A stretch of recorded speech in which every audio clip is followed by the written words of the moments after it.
Harvard, beleza? Harvard era uma escola criada para formar pessoas na religião, chamados de ministros, para estudar a Bíblia, com o objetivo de espalhar a verdade da Bíblia. Depois, Harvard incentivaria o desenvolvimento de outras universidades, como Yale, Princeton, certo? E, coletivamente, elas seriam conhecidas como Ivy League. Então foi assim que a Ivy League começou, porque a América foi fundada como uma colônia religiosa, e todos precisavam ler a Bíblia, então precisavam de lugares para estudar a Bíblia. E assim fundaram Harvard, depois Yale e depois Princeton. Mas, com o tempo, à medida que a América foi ficando mais rica, também foi se tornando menos religiosa, e assim a Ivy League virou clubes sociais. E o que quero dizer com isso é que esses lugares passaram a ser apenas onde os ricos da América iam para fazer amizades. Era para criar coesão, né? Certo? E lembre-se, nós discutimos a ideia de coesão, onde se você comete uma transgressão, você se torna mais coeso. Porque, se você pensar bem, com o tempo eles vão se tornando cada vez menos relevantes. Porque só porque você é rico não significa que você é inteligente. Todas as pessoas inteligentes estão indo para Chicago e Johns Hopkins. Então, com o tempo, podemos esperar que Chicago e Johns Hopkins ultrapassem a Ivy League. Beleza? E foi por isso que Harvard decidiu instituir programas de bolsas de estudo. Então, a empresa queria mais pessoas inteligentes em seu quadro de funcionários. A instituição desejava atrair mais pessoas inteligentes para o seu campus, ok? E isso cria algo chamado SAT. Ok? Esta é a origem do SAT. O SAT foi criado como um programa de bolsas de estudo para identificar os melhores e mais brilhantes alunos de toda a América para que possam vir a Harvard e ajudar a tornar Harvard a melhor universidade do mundo. Mas agora, quem está indignado com o sistema? Harvard não está feliz que os melhores alunos estão indo para Chicago e Johns Hopkins, então eles abandonaram o SAT. E agora os melhores alunos estão vindo para Harvard. Agora, quem está insatisfeito? Os filhos dos ricos, certo? Os ex-alunos. Os herdeiros? Porque antes, os filhos deles, só os filhos deles, podiam simplesmente ir para Harvard e curtir a vida. Agora ficou difícil para eles entrarem, eles têm que fazer uma prova e também estão na sala com pessoas mais inteligentes. Ok, então agora Harvard tem um problema. Por um lado, ela quer os melhores alunos dos Estados Unidos, mas por outro lado, ainda quer manter boas relações com seus ex-alunos. Por isso que criaram um novo sistema. Nesse novo sistema, as notas não são o único fator. As pontuações dos testes não são o único fator. Agora, o foco é no processo holístico. Holístico, certo? A nova palavra é holístico. É basicamente caráter. Só ser inteligente não é suficiente. Você tem que ser uma boa pessoa. Você tem que ser uma pessoa forte, corajosa e virtuosa, certo? Bom, eles criaram um novo conceito chamado caráter. Mas essa palavra foi criada basicamente para manter os judeus de fora, certo? Porque judeus são muito inteligentes, mas judeus gostam de ler livros, então eles não são bons em esportes e, isso não é bom. Precisamos de pessoas que sejam masculinas, que sejam fortes, que sejam corajosas. Precisamos de pessoas brancas. Então, eles desenvolveram esse sistema holístico e é por isso que temos o sistema que temos hoje. Onde não são só as notas dos testes, são as redações, o histórico escolar, as recomendações dos professores. Porque eles querem identificar os judeus e mantê-los de fora. Certo, tudo bem, HM então. O objetivo de todas essas mudanças é garantir que Harvard continue sendo a instituição de poder nos Estados Unidos. Isso não faz sentido. Harvard não está interessada em acadêmicos, está interessada em poder. Portanto, ela precisa garantir que as pessoas que entram em Harvard sejam aquelas com mais chances de ter sucesso. E é por isso que ela não quer só asiáticos. Ela quer uma mistura de estudantes, mas eu vou explicar isso mais para frente. Certo. Agora, nesse novo sistema, existem dois conceitos-chave. O primeiro conceito-chave é a ideia de segredo. Segredo significa simplesmente que eu nunca vou te contar por que te aceitei ou por que não te aceitei. Eu não preciso, né? O outro é a ideia de discricionariedade. Discricionariedade significa que eu posso escolher aceitar alguém sem motivo nenhum. Certo. Então, na China, se você tira uma nota muito alta no Gaokao, a Beida ou a Tsinghua te aceita.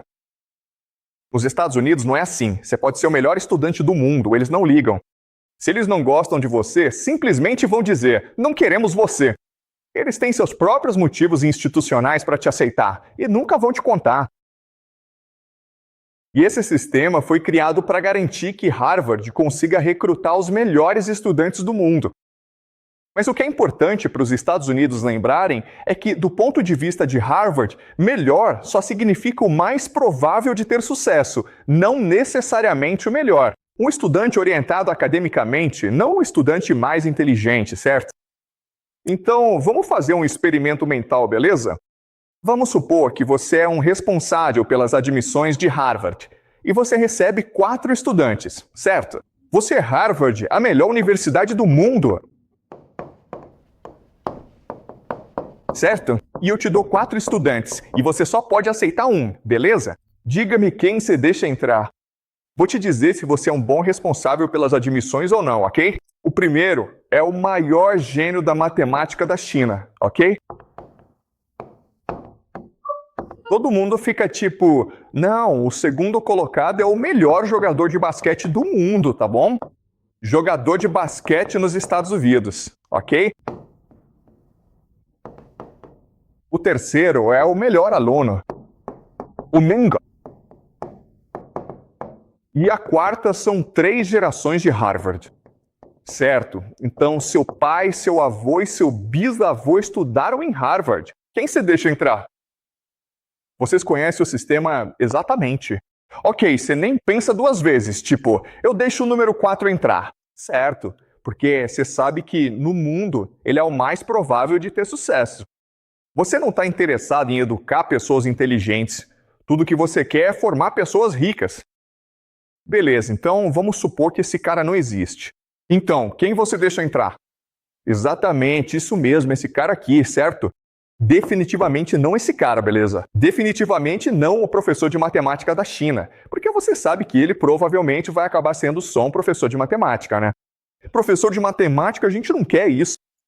A gente não quer professores, não quer advogados, não quer médico. A gente quer pessoas que vão ser chefes de empresa.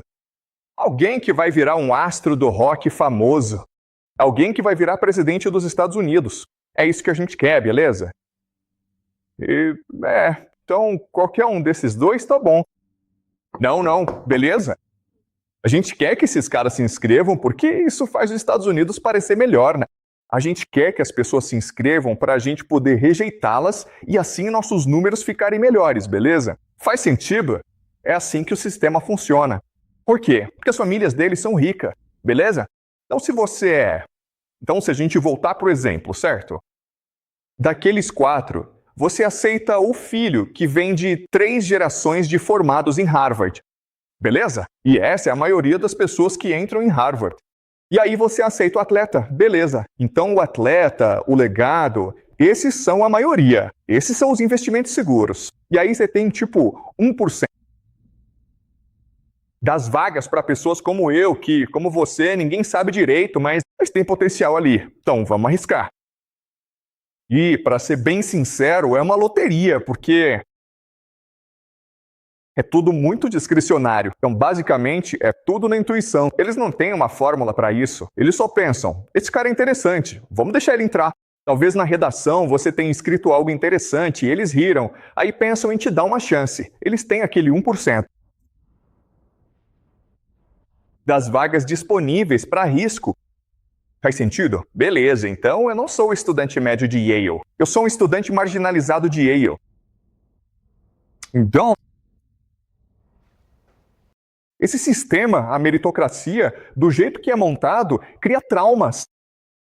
Ok, deixa eu explicar o porquê. Vamos olhar para a universidade, Yale. Depois, vamos olhar para o ensino médio. Beleza, depois vamos olhar para a criação dos filhos.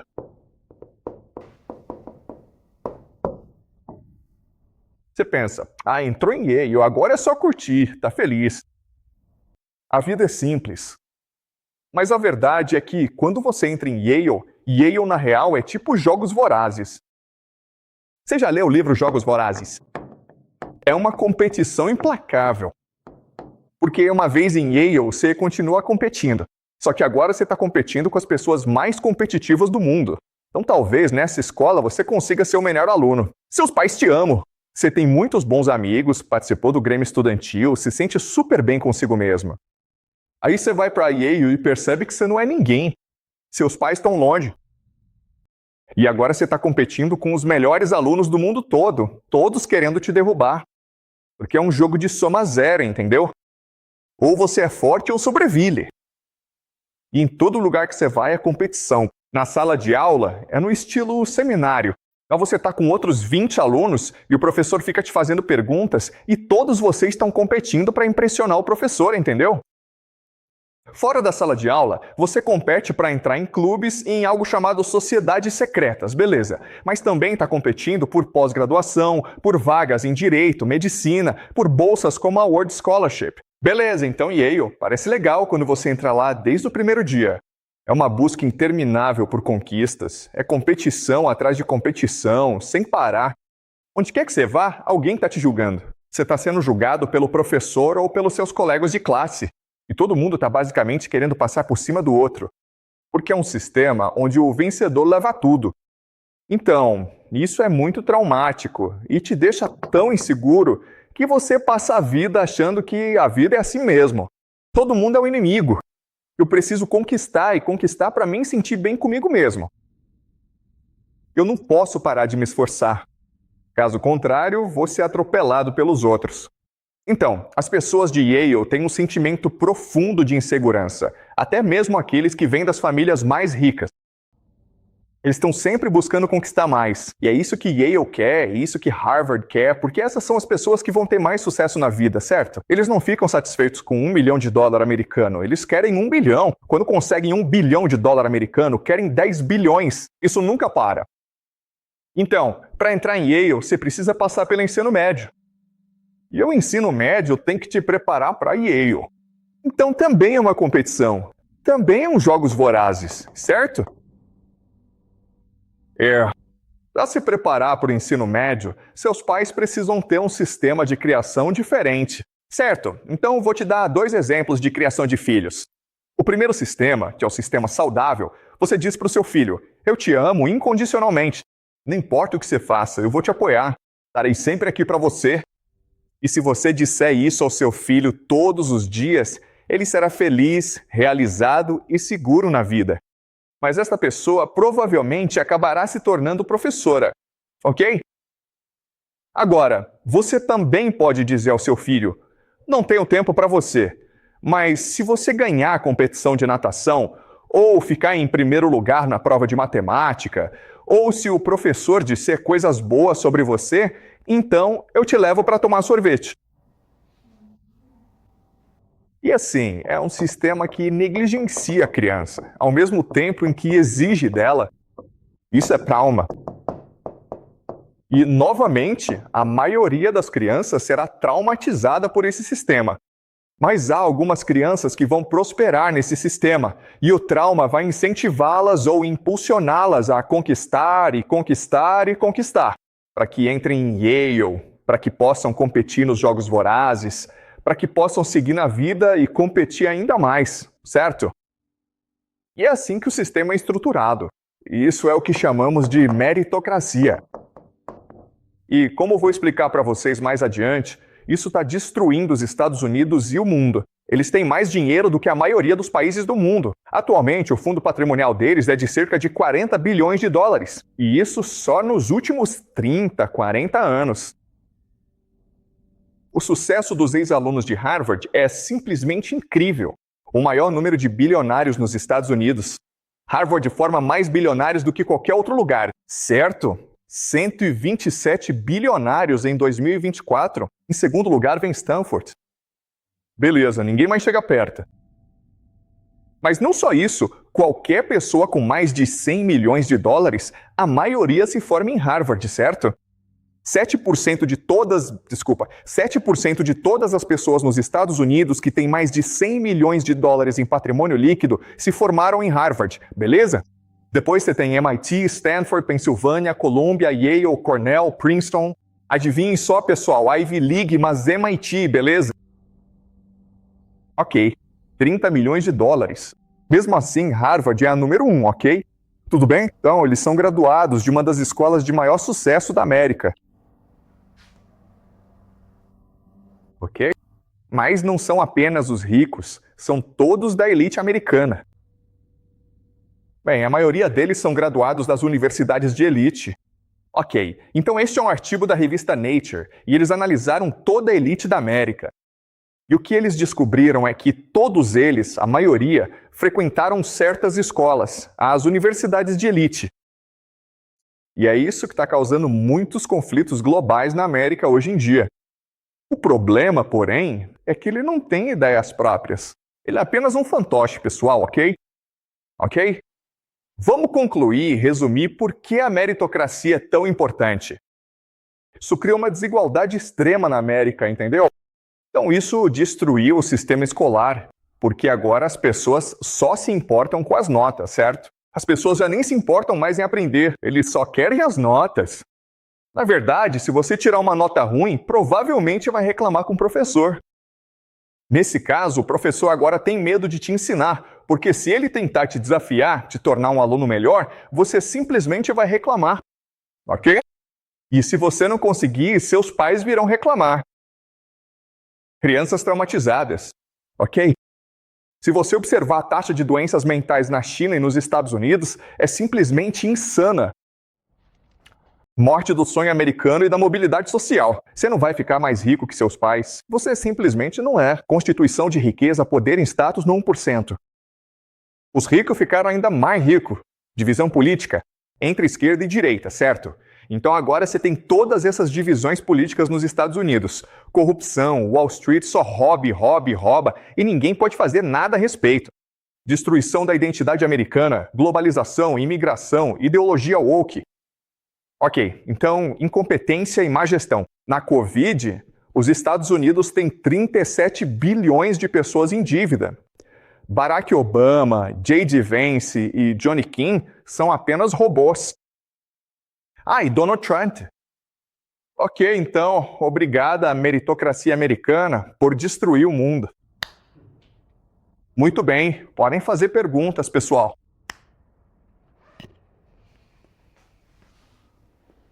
Sei que é muita informação para assimilar, mas você tem alguma pergunta? Vocês estão todos de deprimidos e tristes? A verdadeira solução é destruir a Ivy League, ok? E existem diferentes maneiras de destruir a Ivy League. A melhor maneira é torná-las públicas, para que o governo intervenha e os controle. Porque muitos dos problemas decorrem do fato de serem instituições que se preocupam apenas com o próprio poder. Ok? Se o governo estivesse no comando, eles não seriam tão poderosos e secretos, ok? Essa é, portanto, a melhor solução. Isso não vai acontecer. Porque Harvard, como você pode ver, é poderosa demais. Assim como Yale. Portanto, como indivíduo, sua melhor opção é reconhecer o quão perverso é o sistema e escolher. Aprenda por si mesmo, ok? Porque quando você vai para Yale, Harvard ou Princeton, você pensa que está aprendendo, mas não está. Você está sendo doutrinado, lavado cerebralmente, traumatizado para ser transformado basicamente em um robô que só pensa em sucesso.